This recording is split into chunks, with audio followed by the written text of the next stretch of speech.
This is the DeFi Decoded podcast by 9 Point Partners in cooperation with Prophecy DeFi. The ideas and opinions expressed in this podcast should not be taken as investment advice. Always consult with your financial advisor before investing. Hello and welcome to another episode of DeFi Decoded. I'm Alex Tapscott coming in from sunny Canada with my co-host Andrew Young. Andrew, lots to talk about this week. So last week we touched on this briefly. The U.S. Treasury Department announced sanctions on Tornado Cash, which is an open source privacy tool, a mixer essentially that enables private and anonymous crypto transactions. They were actually added to this thing called the OFAC list, which is the Office of Foreign Assets Control list, which basically and typically involves people who are involved in terrorism, enemy states, or other state-sanctioned activities. And so this is obviously quite an escalation in the government's approach to some decentralized tools. The government alleges that $7 billion has been laundered through Tornado Cash. Elliptic, which is a firm I trust really quite a lot, has put the figure closer to $1.5 billion, but still, this is something that I think a lot of people are paying attention to. So why don't we start with your take on this and we'll get into it. Yeah, I think, so we sort of touched on Tornado Cash last week. I think the thing that has been really interesting to me this week has been the fallout from Tornado Cash. Yeah. And there's two specific things I want to point to. The first is what people are calling the dusting attack. So essentially, someone, we don't exactly know who, started sending public celebrities Ether using Tornado Cash. And the way, so effectively these celebrities are sort of unwittingly breaking sanctions law. One sort of legal theory on this, because they are now sort of recipients of Tornado Cash, even though it's quite clear that one person was just sending it. And it was kind of a protest against the fact that this was being sanctioned. This person was like, well, if you're going to sanction this, then I'm going to make everyone sort of sanctioned by this by sending everyone ETH. So anyways, that was kind of interesting. And then the fallout from that, though, even further, was a lot of DeFi platforms use tools like Elliptic, chain analysis, TRM labs, to block sanctioned addresses from connecting to their sites. Same with centralized exchanges. And so what's interesting is that was stepped up quite a bit over the last week. It was definitely like a turning point where a lot of dApps historically have not sort of used these types of compliance tools, have now all sort of en masse started using these compliance tools. And then when you combine that with the dusting attack, what ended up happening is a ton of people were sort of unwillingly blocked from all these different apps, which created this, we'll call it FUD, so fear, uncertainty, and doubt, a ton of FUD in the Ethereum community that there is just going to be massive sort of censorship resistant, the end of censorship resistance across both the DeFi ecosystem, but then even further down the stack, as well as at the protocol level of Ethereum. So it created this huge worry that sort of Ethereum as we know it is ending, because censorship resistance, which is sort of one of the key, if not the key sort of characteristic of Ethereum, was now sort of potentially ending. So yeah, that's pretty much the main story. What's your perspective on that? So there are lots of companies that are in the crypto space that are don't purport to be decentralized, and so if they're at risk of dealing with sanctioned addresses, they're going to take pretty swift action. So the most obvious, or the biggest example of this would be Circle with USDC. They added 38 Ethereum addresses to their blacklist that interacted with Tornado Cash. And then you saw, another company like OpenSea, which is it's not a DeFi thing. It's not a decentralized app. It's like a company that use Web3 tooling, like digital assets and NFTs. They've also taken sort of similar steps to essentially blacklisting this. And then we've seen other companies like Discord, which isn't a crypto company, but similarly shutting down like Tornado Cash's Discord channel and so forth. So there's that, but then there's this more fundamental level question at the protocol level, which is, putting aside those companies that are sort of crypto but not DeFi, is this actually happening at the protocol level? And what does that mean for Ethereum? Like, what is your perspective on that question? Yeah, it's a really good question. So my sort of theory on how the space will shake out has always been there's going to be regulated front ends and totally decentralized permissionless back ends. Okay. So explain what you mean by that? Yeah, so I think an easy way to look at it is something like Bitcoin. So Bitcoin itself is fully decentralized. There's no censorship resistance. There's pure, like essentially perfect censorship resistance. No one can be sort of sanctioned on the Bitcoin network.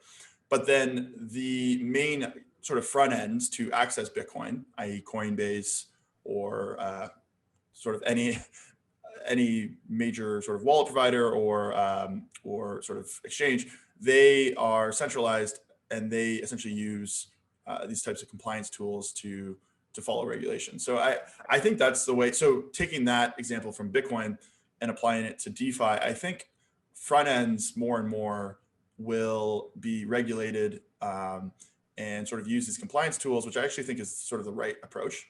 On the front end level, it should be, in my opinion, should be regulated because it's actually interacting with consumers directly.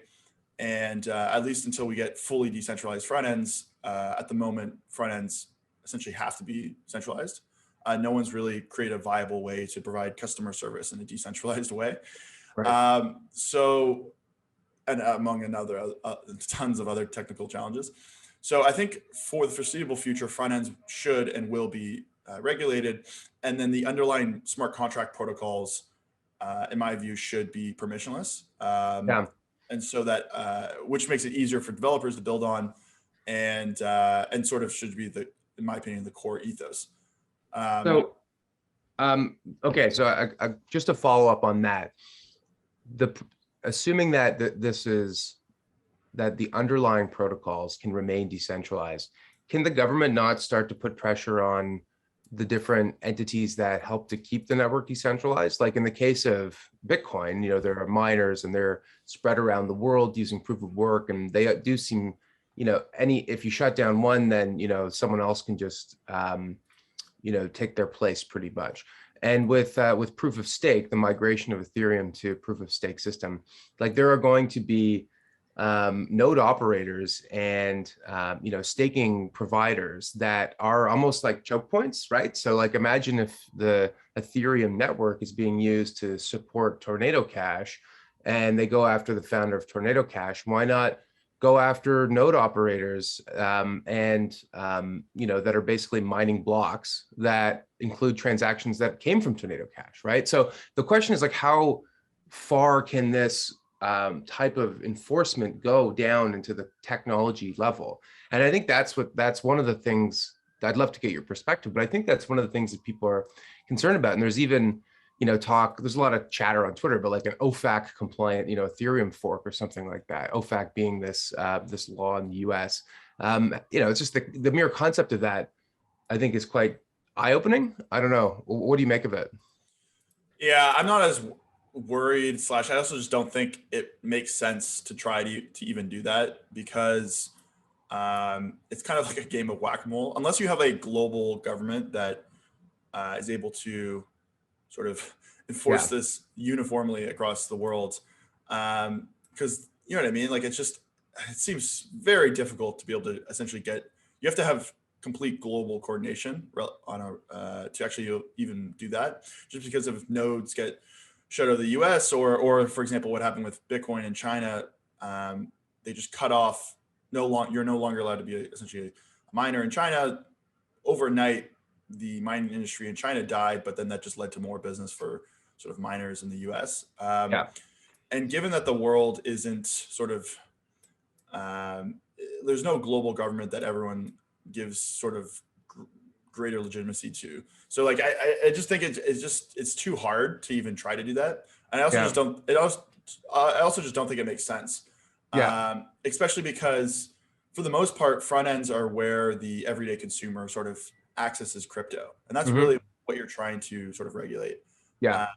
And so I just, to me, there's some Well, fun so on far, that. that's what they're trying to regulate. That's the point. I think people are concerned that it's like, well, Tornado Cash, you can make the case, which I think is accurate, that this sort of a neutral technology that can be put to good or bad use, right? But then, the government will say, well, yeah, but one of the bad uses is laundering money. It's like, okay, fine, fair enough.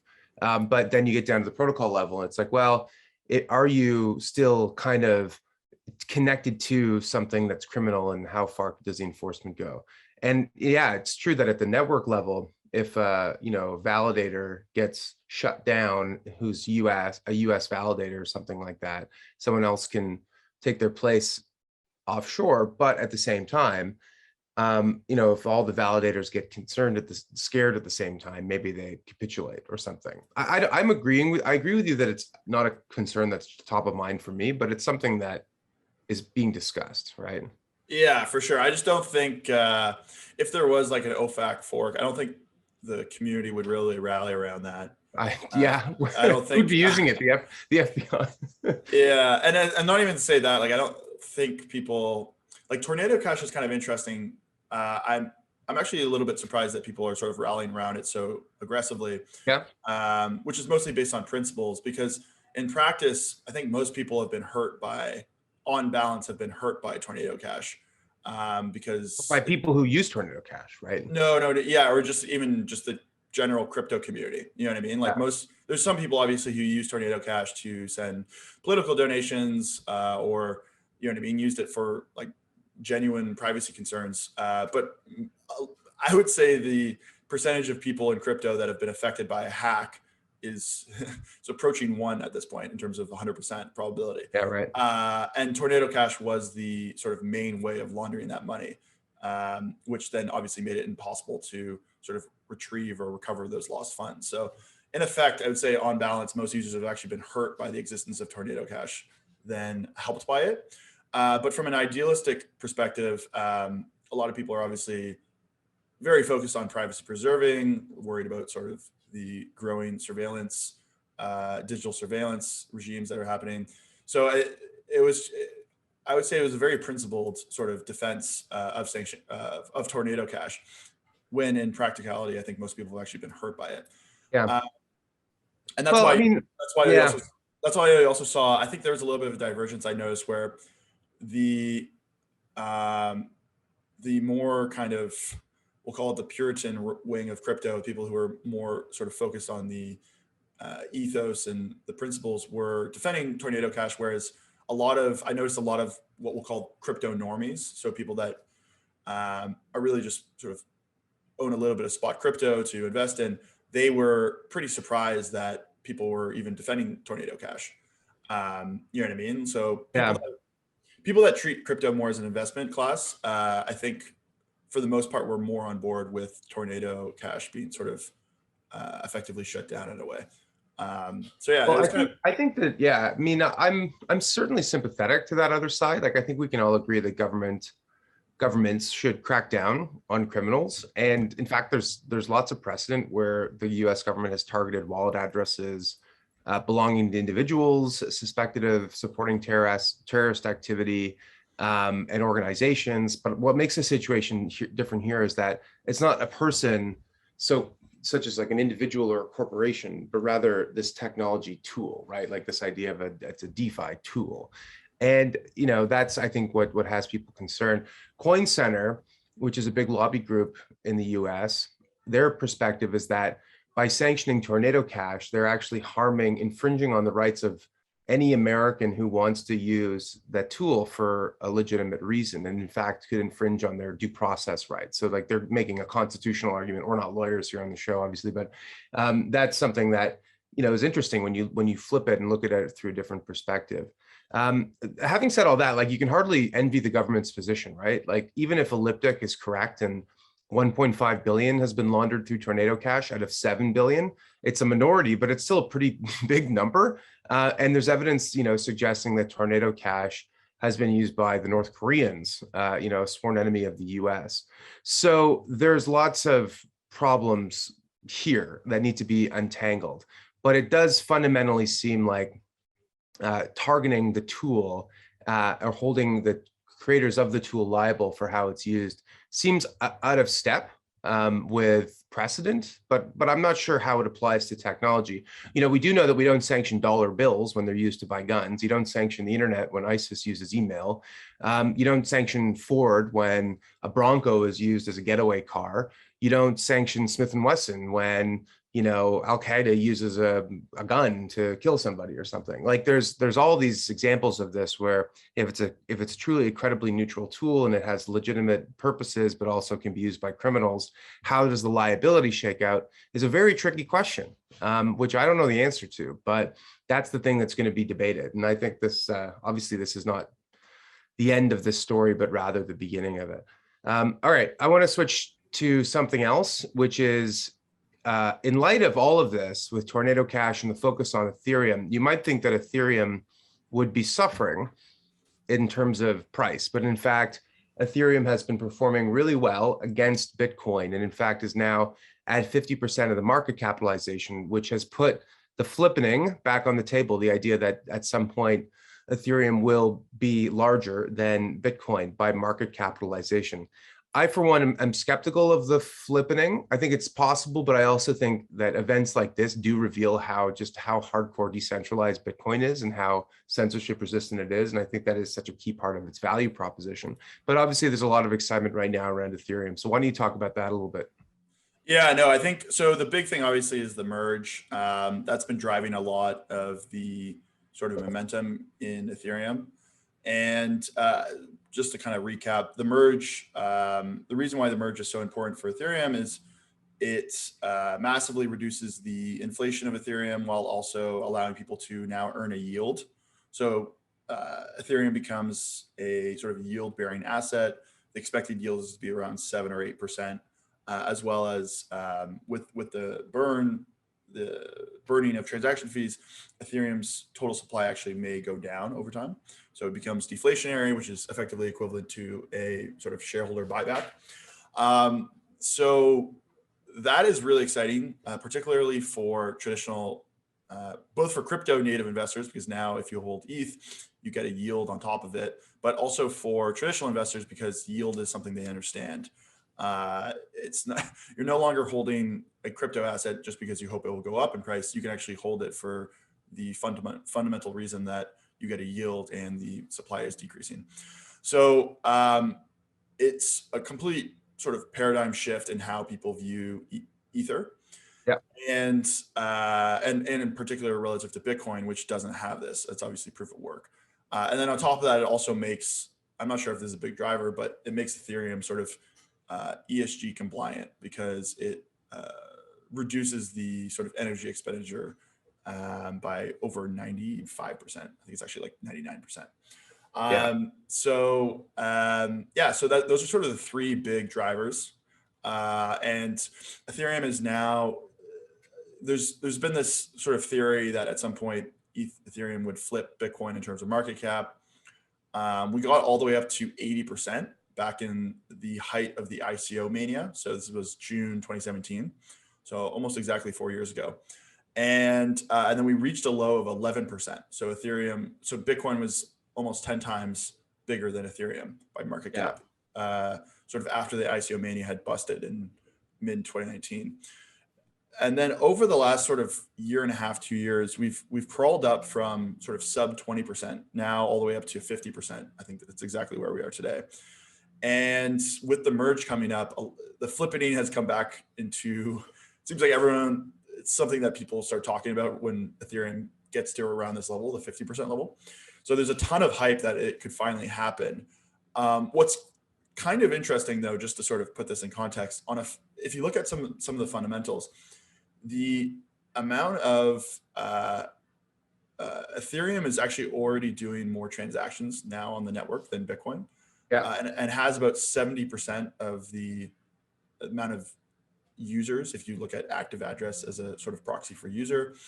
And in terms of transaction fees, is actually way higher. I believe it's sort of around a multiple, like 800% or so. That's a good thing?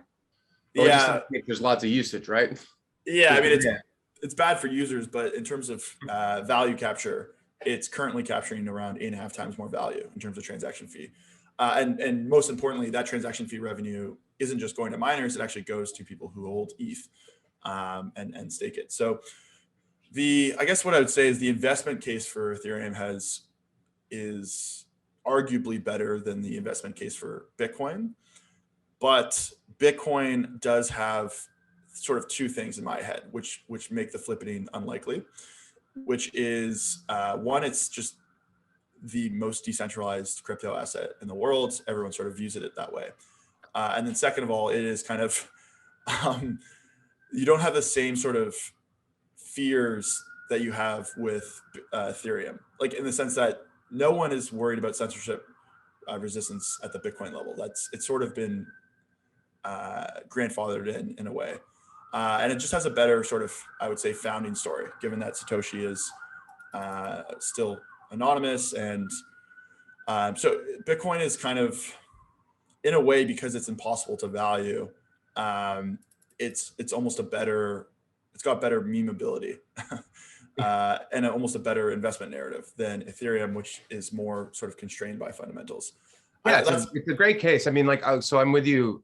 The way that I've phrased it in the past is that, Bitcoin has, it's sort of unrivaled in its role, as the sort of settlement layer, digital gold, censorship resistant money. It is really the one that claims that narrative. Ethereum is more like a hot, FANG stock or something. Like it's like someone that's dominant, but it has potential competition. That's what we've talked about before, like other L1s and so forth. And I'm more bullish on Ethereum now, honestly, than I ever have been. But you can't be ruled out that Ethereum could be outcompeted or, disintermediated by some other platform that comes along. That is a risk, a remote risk, I think, but still a risk, right? So you sort of have to factor that in as well. The other things I'd say is that anytime the question of the flippening enters the narrative, it's usually a good time to like fade the rally in Ethereum. Like there should be a Google. We should do the Google Trends search for flippening, and anytime if it gets anywhere close to where it was in any previous peak, then just to like short Ether, buy Bitcoin, because we have seen that play out before in the past. People will say this time is different, but that's something that's burned traders in the past as well. So maybe just wrap it up here with a little macro chat. We talked about last week that July inflation print came in 0% month over month, which is the thing that really matters. And since then, we've seen in general, more data that corroborates that narrative. We've seen gas prices and fuel prices and oil prices continue to decline here. And in general, I think people are sort of setting up for a change in policy at the Federal Reserve level. Not a full pivot, but maybe a less aggressive hiking regime, and maybe cuts coming sooner than later next year. And the ultimate irony to me would be the inflation is transitory meme, which was absolutely like eviscerated, lambasted, just, picked apart by people. Maybe inflation is transitory after all.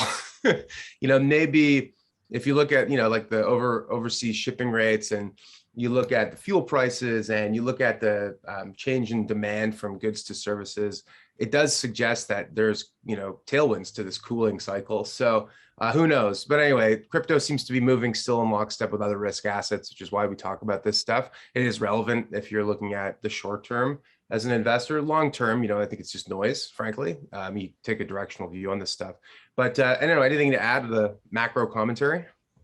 Yeah, I think we're pretty aligned on the macro. I mean, we seem to be talking about it almost every week, and it was interesting to see sort of at least month over month change in inflation was 0%. It's funny because there's this meme going around in Twitter where it's like 12 months ago, someone sees 8.5% inflation and they're panicking, whereas now we see 8.5% and we're joyous. So yeah. Shows you how far we've got to go. I mean, core inflation is still, I believe, over 5%.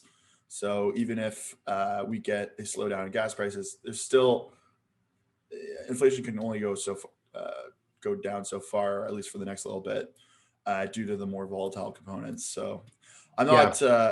I'm not totally sure. I think we'll see a little. We're going to see a little bit of hopefully a decline, and maybe we won't get the same sort of aggressive rate hiking cycle. But I would still expect us to have rates get hiked in September. Maybe it's only 50 basis points this time, and then maybe I believe November is the next one after, and that would maybe be only 25 basis points, or maybe we have 0 by the end of the year. So who knows? Yeah. I'm not. I don't know. At this point, it seems like everyone's looking for any news to bid assets up. So yeah, I think that's like, if you just look at these markets, I mean, every day it's just like, even equities, like sometimes they start off on, underwater, but then just they grind higher. And it's one of those things where like, what matters is the hiking schedule, or does it matter that maybe inflation's peaked and maybe that's all there is to it? There's another good meme going around where it's like bear thesis, and it's some guy with like a 20-page document and he's all angry and irritated. And then there's like the bull thesis, and it just says like inflation has peaked, and it's a man in a state of zen. And that, like, I think is where a lot of people are at. Could be in for a rude awakening in the fall if that narrative gets derailed. But at least in the meantime, that's what's acting as a tailwind on all risk assets, crypto included. All right, that's it for this week. Thanks everyone for joining us, wherever you're tuning in from. We got a great schedule with a lot of guests coming up in the next little while, including some fan favorites from previous episodes, like Sunny Agrawal, founder of Osmosis, is coming back on. We're also going to have a couple of other DeFi founders and some other good people too. So you'll want to tune in for the next few weeks. Take it easy. We'll see you next time. The information contained herein does not constitute an offer or solicitation by anyone in the United States or in any other jurisdiction in which such an offer or solicitation is not authorized, or to any person to whom it is unlawful to make such an offer or solicitation. Prospective investors who are not residents in Canada should contact their financial advisor to determine whether securities of the funds may be lawfully sold in their jurisdiction.